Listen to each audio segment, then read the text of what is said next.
Olá pessoal, tudo certo? Hoje vamos falar um pouco sobre pensadores do Renascimento. Eu vou destacar aqui 5 nomes que são fundamentais para o período e são pensadores que eu considero que todos deveriam conhecê-los pela obra que eles produziram e pela importância que eles têm na filosofia moderna como um todo. A primeira questão que eu levanto aqui é se o Renascimento faz parte da filosofia moderna ou se é um período que se separa da escolástica, da filosofia medieval, e é também diferente da filosofia moderna. Muitos dizem que sim, que a filosofia moderna começa apenas com Descartes e Francis Bacon. Outros falam que o pensamento moderno começa com a Revolução Científica, e outros dizem já que o Renascimento e o humanismo já faz parte do pensamento moderno. Há um debate sobre isso, por isso mesmo há várias visões de historiadores, de comentadores sobre esse assunto. Destaco aqui alguns nomes, como por exemplo sobre o humanismo, nós temos o Christeler, que trabalha bastante com a ideia do humanismo enquanto literatura, e o Garen vai falar do humanismo enquanto literatura, filologia e filosofia. Então há uma questão posta aí de forma diferente sobre esses dois comentadores. Já sobre o Renascimento, há alguns autores clássicos, como Burckhardt, que vai associar o Renascimento com a sua obra clássica, famosíssima, o Renascimento como algo que rompe com a Noite de 1000 anos, o período de trevas que é o período medieval. Mas há vários outros historiadores após ele, esse historiador é do século XVIII, o Burckhardt, mas há vários outros, como Burdak e tantos outros, que vão criticar essa postura de que a Idade Média é uma noite de 1000 anos, é a Idade das Trevas, e vai mostrar que não é bem assim, não é nada assim na verdade, né? Porque foi sim um período de grande evolução para o pensamento humano em várias áreas. Então há todo um debate sobre a questão do período, como classificar esse período, filosoficamente como tratar o período, e esses são alguns comentadores que eu destacaria. Bom, e aqui eu já entro um pouco no nome dos autores desse período, então eu vou citar vários, mas vou dar ênfase em apenas 5 nomes que eu indicaria para vocês conhecerem, se ainda não conhecem, obviamente. Então aqui, desse período que eu chamo humanista renascentista, que vai mais ou menos do Trecento, com Rienzo e Petrarca, até os 600, mais ou menos, com Campanella. Eu destacaria aqui alguns nomes, como, por exemplo, na vertente dos iniciadores do humanismo, como Petrarca, Salutati, Bruni, Braciolini e Alberti. Após isso, temos o neo-epicurismo com Lourenço Valla, que é importantíssimo. Do neoplatonismo, nós temos o Nicolau de Cusa, nós temos o Ficino, o Pico della Mirandola e o Patrizzi. Desse primeiro grupo de pensadores, eu destaco um que é o Nicolau de Cusa, que é assim, um autor muito interessante. Difícil, mas muito interessante. Bom, eu vou destacar aqui algumas características do pensamento dele. Vamos lá. Ele acaba não se alinhando nem com os humanistas, que tem como método a retórica, e nem mesmo com os escolásticos, que tem como método o disputatio. Nem com um, nem com o outro. Ele faz uso do método que ele chama, né, extraído dos processos matemáticos. É esse o método que ele utiliza. Mas não em sua valência matemática, e sim analógico-alusiva. Então, não na valência matemática, mas na sua valência analógico-alusiva. Ele parte então da matemática e não parte do método retórico dos humanistas, nem disputatio dos escolásticos. E o tipo de conhecimento que é derivado disso, desse método que ele acaba usando, é a chamada douta ignorância. E é um termo bem importante da filosofia dele, bem conhecido, que basicamente trata da desproporção entre a mente humana, que é finita, e o infinito. Né? Então, o finito e o infinito, daí a douta ignorância. Ele também fala que a verdade é inatingível, mas nós nos aproximamos dela por meio de uma pesquisa por aproximação.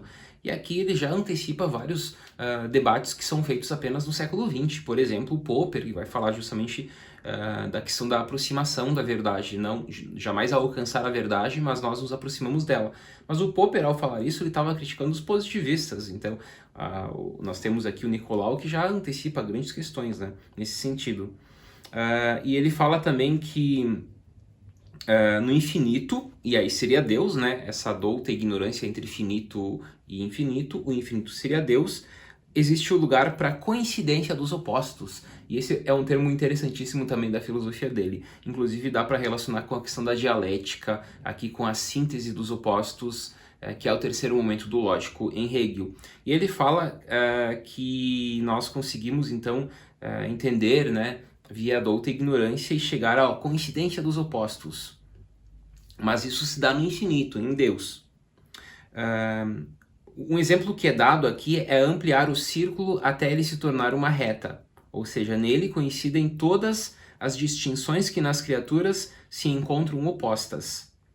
E aí ele vai, né? Enfim, é um autor super interessante. Eu destacaria aqui dois conceitos: a coincidência dos opostos e a douta ignorância, desse grande nome Nicolau de Cusa desse período. Continuando, nós temos aí o aristotelismo, e do aristotelismo destaco alguns nomes, mas dando ênfase apenas a um, que é o Pomponazzi. Pomponazzi é o grande nome do aristotelismo desse período. Depois, no ceticismo, nós temos o Montaigne. E aqui vocês percebem, né, que o Renascimento, a filosofia desse período, acaba retomando os autores clássicos e da era helenística, como, por exemplo, o Platão, do neoplatonismo, o Aristóteles, do aristotelismo, e os céticos, do ceticismo. Então é uma retomada do platonismo, do aristotelismo e do ceticismo, que é uma filosofia lá do período antigo, agora aqui para o período do Renascimento, desse período aqui, do início da filosofia moderna. E no ceticismo, Montaigne é o grande nome, sem sombra de dúvidas. Destaco então como segundo grande nome aqui pra gente, o Montaigne. E ele vai trabalhar com alguns pontos que eu vou destacar aqui com vocês. O primeiro ponto é que ele vai defender um ceticismo moderado. E esse ceticismo moderado convive com uma fé sincera, pois há uma desconfiança na razão e não na fé, pois a fé situa-se num plano diferente, sendo inatacável pelo espírito cético. Então aqui vocês percebem que esse ceticismo moderado do Montaigne vai atacar justamente a razão e não a fé. A fé se mantém inatacável, ela se mantém lá sem o ataque desse ceticismo. Já a razão é atacada, então o ceticismo em relação à razão. E como segundo ponto que eu destaco aqui do pensamento dele, é uma continuação, né, desse primeiro, porque para ele o ceticismo dele é fideísta, portanto. Por quê? O que seria esse ceticismo fideísta? É uma doutrina teológica que, desprezando a razão, preconiza a existência de verdades absolutas fundamentadas na revelação e na fé.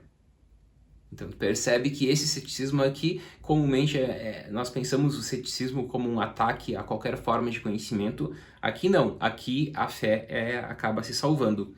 E como outro ponto, um terceiro ponto que eu destaco é o famoso Conhece-te a ti mesmo, como o programa do autêntico filosofar dele. Então, a filosofia do Montaigne, nos seus ensaios, é uma defesa desse autêntico filosofar, do conhece-te a ti mesmo. A dimensão mais autêntica da filosofia é a da sabedoria, que ensina como devemos viver para vivermos felizes. Mas como a razão cética pode alcançar a sabedoria? E aí ele faz a pergunta, né? O que sei eu? Então, essa é uma grande questão da obra dele. O que sei eu, afinal de contas? Compreendendo que a grandeza do homem está na sua mediocridade. É aí que tu tem que partir. E aqui nós podemos pensar outros nomes, como por exemplo Pascal, que fala do caniço pensante, etc. Mas a grandeza do homem está justamente na sua mediocridade. Por isso esse é autêntico filosofar do conhece-te a ti mesmo. E aqui nós podemos inclusive pensar uma passagem do Sexto Empírico. Então o ceticismo de Montaigne acaba retomando o ceticismo antigo, como o ceticismo do Sexto Empírico, quando o Sexto Empírico disse que os céticos resolveram o problema da felicidade quando renunciaram à busca da verdade. E ao renunciar à busca da verdade, eles resolveram esse problema da felicidade. Por quê? Porque essa perturbação que os céticos tinham era para buscar a verdade. Quando eles se liberam desse problema, beleza, então encontram a felicidade. Então a ataraxia pelos céticos antigos era alcançada pela hipoqué, pela suspensão do juízo, pela afasia, pela não fala. E aqui então o Sexto Empírico é citado justamente com esse poder, né? Quando nós nos libertamos dessa busca da verdade. E aqui o Apelle é citado como uma menção a esse pintor, o pintor Apelle. O Sexto Empírico cita isso, né? Ele estava pintando um cavalo que tinha uma espuma na boca. E ele não estava conseguindo fazer o desenho da espuma na boca desse cavalo. E o Apelle faz o quê? Ele pega a esponja que estava utilizando e joga com raiva no quadro. E quando a esponja cai, fica bem certinho a espuma na boca do cavalo, sem querer. Então, quando o Apelle desiste, ele encontra a tranquilidade. Da mesma forma, quando nós desistimos da busca da verdade, por exemplo, é que nós encontramos a felicidade. Então esse é o Ceticismo de Montaigne, e esse é o segundo nome que eu destaco aqui para vocês conhecerem, porque é um autor super importante. Além desses nomes todos, eu vou citar agora alguns nomes da religião, depois da política. Então vamos para a religião agora. Na religião nós temos o Erasmo de Roterdã, o Lutero, o Calvino e o Zwinglio. Desses nomes eu destaco o Erasmo, com o famoso Elogio da Loucura. Interessantíssima obra, uma sátira que ele faz à igreja, aos poderes existentes na época, a todas as pessoas basicamente na época. Então é uma obra bem divertida de ser lida e super interessante enquanto uma sátira do período. E aqui, de modo geral, a filosofia do Erasmo, ela acaba criticando o aristotelismo e a escolástica. Então ele faz uma crítica a essa filosofia clássica da escolástica, né, do período, que tinha como grande nome de inspiração Aristóteles, daí o aristotelismo escolástico, porque partia muito da metafísica, da física e da dialética, e para ele a verdadeira filosofia é o conhecimento sapiensal da prática da vida cristã. Portanto, fé, caridade e esperança são as 3 palavras-chave aqui dele. Ele acaba sendo ordenado sacerdote, mas depois ele acaba pedindo dispensa, enfim. E ele é um grande crítico, e depois que ele sai, ele se torna um grande crítico da igreja, mas também do luteranismo, né? Lutero também acaba se aproximando dele e tal, achando que era um crítico da igreja, mas por outro lado ele também acaba criticando bastante o luteranismo. E a obra Elogio da Loucura é uma espécie de autoelogio que a deusa loucura acaba se fazendo durante toda a obra. Então, é escrita em primeira pessoa, a deusa loucura, se fazendo um autoelogio e fazendo duras críticas aí às autoridades, aos ditos intelectuais, enfim, a todo tipo de pessoa existente na época. Então, uma super obra aí, sendo uma sátira, é uma leitura agradável, é engraçada, em muitos momentos nós lemos rindo por aquilo que ele fala, e ele mostra justamente esse elogio à loucura, do tipo, por exemplo, né, se tu pensar que o tempo todo a razão manda na filosofia, aqui a defesa é justamente o oposto, né? A loucura. É na loucura que encontramos a felicidade. E, de certa forma, aquilo que o Platão defendia, a saída da caverna, aqui é questionado. Por que sair da caverna? E ele questiona, por exemplo, aquilo que os 7 sábios gregos defendiam como o caminho para a felicidade. Então é uma super obra aqui que eu indico para vocês, do Erasmo. Após nós temos alguns nomes da política também, e aqui temos o Maquiavel, o Thomas Moros, e aqui eu nem vou citar o Maquiavel porque eu já indico sempre o Maquiavel como um grande nome, com certeza ele estaria nessa lista, porque é um autor que eu leio muito, estudo bastante, gosto muito dele, da filosofia dele, do seu realismo, mas enfim, como eu sempre falo, então vou deixar ele de lado hoje nesse vídeo e eu vou puxar um outro nome aqui para a gente discutir. Mas com certeza o Maquiavel, o Moro são extremamente importantes aqui, o Baudin também, sem sombra de dúvida, vinculado ao Bossuet com a questão da teoria do direito divino. Grotius, sem sombra de dúvida, também é um autor importantíssimo do período, mas eu destaco aqui o La Boétie. O La Boétie era um jovem, apenas com 18 anos, ele produz a sua famosa obra Discurso sobre a Servidão Voluntária, e aqui ele levanta algumas questões realmente que nos faz pensar sobre essa servidão voluntária, né? Um paradoxo aqui, mas justamente é isso que ele defende, né? Então, ele vai, por exemplo, trabalhar com algumas teses, como que todos os seres humanos são livres por natureza, criticando a posição aristotélica da escravidão, e ele trabalha como tema-chave aqui da obra justamente o paradoxo da servidão voluntária. Então, a gente acaba se tornando servo, mas de forma voluntária. Como isso se dá, etc. Isso tudo é trabalhado na obra. Por isso mesmo ele vai falar bastante da cadeia tirânica, né? Que é construída a partir dessa servidão voluntária. Então, Lavoisier é o quarto nome que eu indico aqui nesse vídeo. E por fim, nós temos o chamado vértice do renascimento humanismo, e do humanismo, né? Desse período, né? Que a gente pode chamar de um humanismo renascentista. E nesse vértice, assim, nessa finaleira desse período, porque logo depois nós temos a Revolução Científica com Copérnico, Tycho Brahe, Kepler, Galileu, Newton, e depois disso nós temos a filosofia moderna do método, e aí nós já entramos no empirismo e racionalismo, o Descartes de um lado, o Bacon de outro, e todos os demais nomes, como do da via cartesiana o Malebranche, o Spinoza, o Leibniz, né? E na via do Bacon nós temos o Hobbes, o Locke, que segue essa via, nós temos o Hume, enfim. Mas aqui no vértice, antes de entrar na Revolução Científica e na questão do método, nós temos ainda alguns nomes importantes para a filosofia, e um deles é o Leonardo da Vinci.